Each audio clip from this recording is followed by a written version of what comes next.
আমরা বিভিন্ন বঞ্চনায় শিকার। সব পেশার উন্নয়ন হলেও মেডিকেল টেকনোলজি পেশাটি কেন যেন বারবার মুখ দুবড়ে পড়েছে। যেই সরকারি ক্ষমতায় ছিল এই পেশাটিকে বারবার দমিয়ে রাখার অপচেষ্টায় লিপ্ত ছিল। সংগ্রামে উপস্থিতি, আজকে আমরা তীব্র প্রতিবাদ জানাচ্ছি।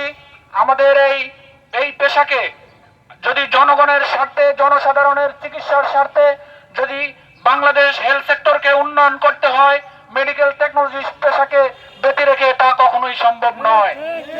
আপনারা জানেন আজকে মেডিকেল টেকনোলজির অভাবে বিভিন্ন সরকারি বেসরকারি হাসপাতালে আজকে আমাদের ল্যাব বন্ধ থাকে, সিটি স্ক্যান, এমআরআই, এক্সরে বন্ধ থাকে, ডেন্টাল অনুষদ বন্ধ থাকে, সাধারণ মানুষ চিকিৎসা সেবা থেকে বঞ্চিত থাকে।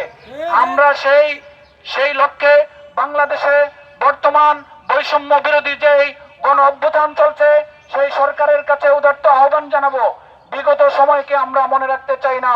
আমরা চাই আমাদের এই 6 দফা অনীতিবিলম্বে বাস্তবায়নের মাধ্যমে বাংলাদেশের আপামর জনগণের চিকিৎসার স্বার্থে আমাদের 6 দফা অনীতিবিলম্বে আপনারা মেনে নিন।